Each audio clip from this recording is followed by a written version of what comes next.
thrifting ain't easy, unless you're watching me.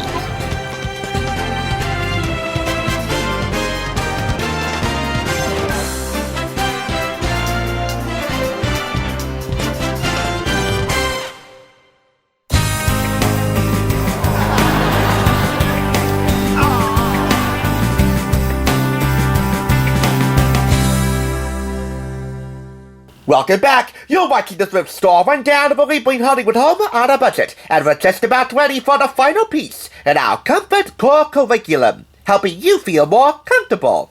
Always and in all ways. Almost all of us have a comfort show we turn to time and time again on TV. No matter where we're starting from as experts or novices on these shows, we feel like it's getting wrapped around in a warm blanket of timeless characters, dialogue, and fun. We've done a few comfort shows in short order throughout this week alone. SpongeBob SquarePants, Jimmy Neutron Boy Genius, The Fairly Odd Parents, and the Nick Picks DVDs. And yes, Friends, the relatively new neighbors in town on this channel. However, today, I wanted to throw it all the way back to a comfort show for families that has definitely endured the test of time. Mr. Rogers' Neighborhood.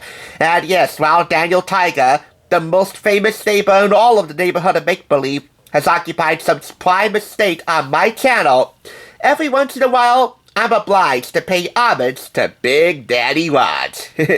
A trio of talented writers did just that, creating a visual history of Mr. Rogers' Neighborhood. This Clarkson Potter hardcover book, which I picked up for 25% off $12.99 from Value Village in Hawthorne, was written by the trio of Melissa Wagner, Jenna McGuiggan, these two freelance writers who worked with Fred Rogers and the Fred Rogers Company on some occasions, and Tim Lybarger, the creator, owner, and operator of the most comprehensive Mr. Rogers' Neighborhood archive online, the Neighborhood Archive.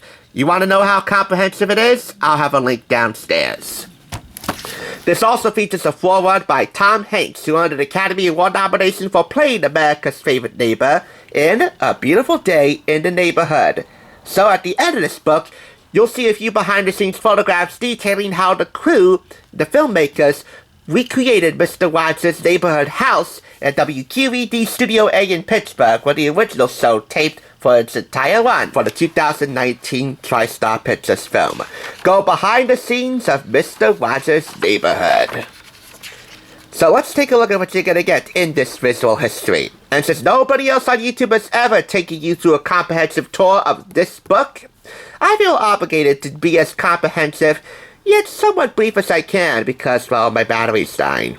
That's what happens when you do an entire week's worth of videos in one shot, with multiple screw-ups.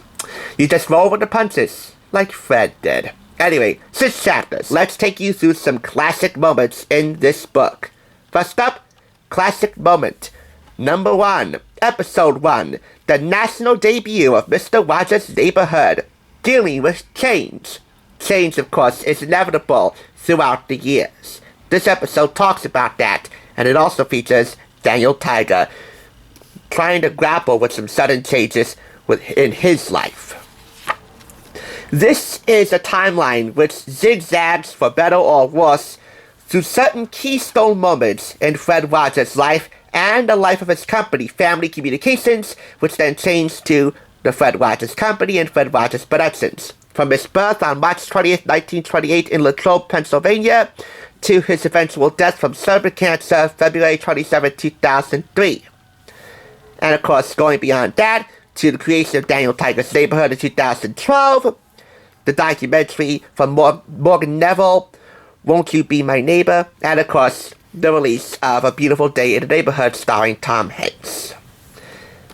I don't like how these lines are intertwining with each other in a way that confuses me. If it went from one straight line here to be easy to follow, I think that would be better. But hey, you can follow it as you wish. I think these things might be intertwining with each other for a specific reason. Maybe ardent fans of the show could piece together that reason. Anyway, we'll now take you through a tour of the television house. Come on in.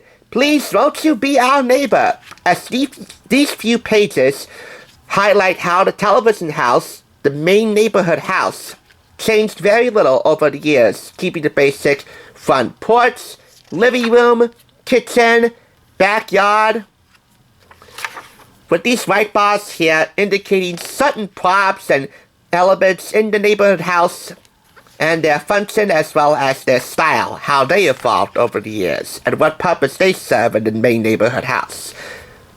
These are drawings for the garage and other places. There's the bathroom and the computer room, which guaranteed got very little usage in the last couple of years of the production of Mr. Rogers' Neighborhood.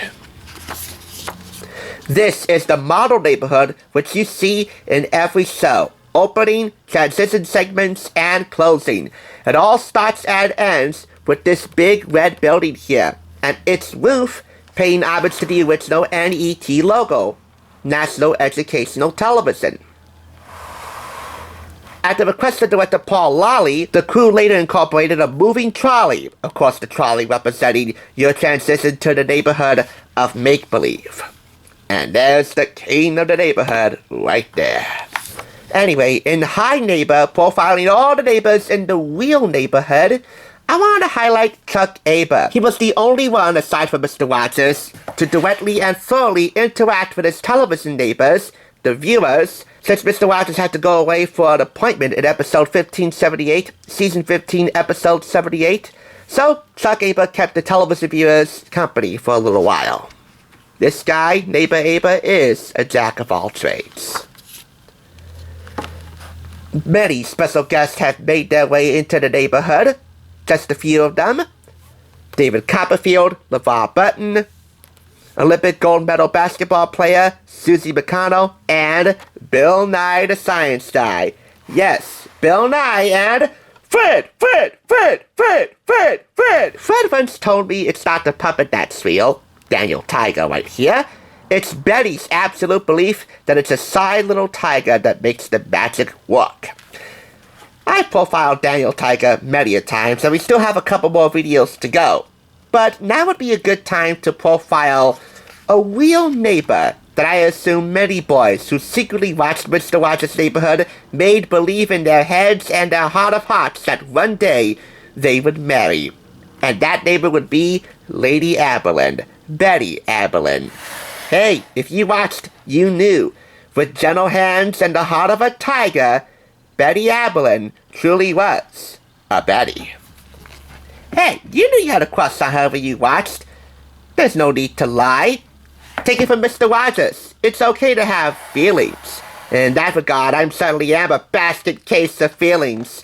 Not necessarily for Lady Aberlin, but if you were, and if you felt something fierce for her, why don't you let me know? Because Betty Aberlin really was a fox. This is probably my favorite shot of the neighborhood of make-believe. And hey, it's obligatory because I gotta highlight something in the neighborhood of make-believe. We have here all the puppets that Fred Rogers created and he and a few other staffers operated during the neighborhood segments. They're all outlined here. King Friday, Lady Elaine Fairchild, Prince Tuesday, Daniel Tiger, Henrietta Owl, the works, all outlined as a production staffer, James Desmond, inspects Trolley, making sure he's primed and ready to go to lead us into the neighborhood. And on that end, this is probably one of my favorite photos going behind the scenes of the show. Here we see, on the foreground, the model neighborhood, and on the background, the main neighborhood house at WQED Studio A, as the production crew begins to set up for a shot. We also have snippets of Negri's Music Shop, you know Joe Negri, and Brockett's Bakery, Chef Don Brockett. Which brings us to another classic moment.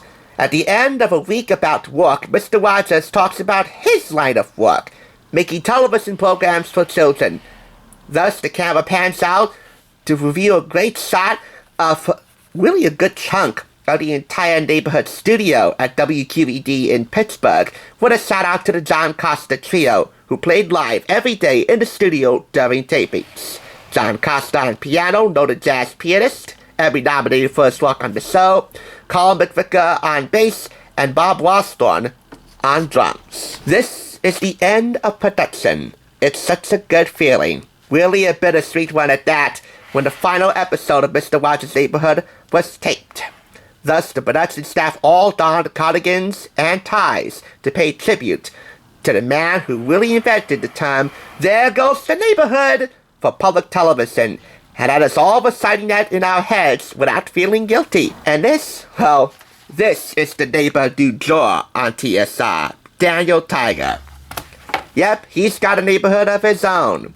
This really is the enduring legacy of Fred Rogers Productions in the animated realm. There's also Odd Squad and a whole host of other shows. Neighborly chats feature long-form conversations with key principals to the production of Mr. Rogers' Neighborhood, such as Margaret Whitmer, once associate producer of the show, now consultant on Daniel Tiger's Neighborhood, which, fun fact, was from the creators of Blue's Clues. We also have Bob Wallstone on percussion, handyman and music man Joe Negri, and Esquire magazine journalist Tom Junod, whose article, "Can You Say Hero?" was the inspiration for the Oscar-nominated film, A Beautiful Day in the Neighborhood. I think you've seen enough of this celebration of America's most beloved children's show, which retails for $35 in the US, $47 in Canada, and really calling it America's most beloved children's show is a bit of a stretch. Sesame Street, Arthur, SpongeBob, other shows in and out of PBS Kids certainly can be included in this debate, but as far as Mr. Rogers goes, he most certainly is undebatable amongst the greats.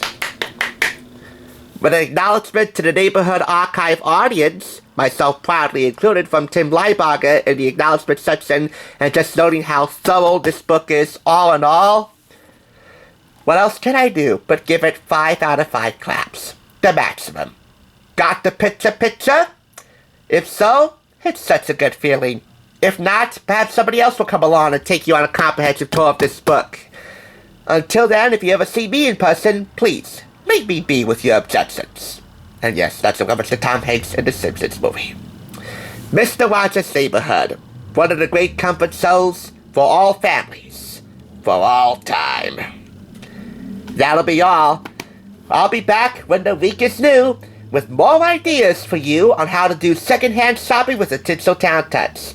Thank you all for watching, and have a great weekend. Thanks for tuning in. Just so you know, there's no limit to bringing Hollywood home on a budget. Please go ahead and check out another awesome review like this one by clicking here, and make sure you subscribe by clicking here. Until next time, I'll catch you, as I always do, on the flip side.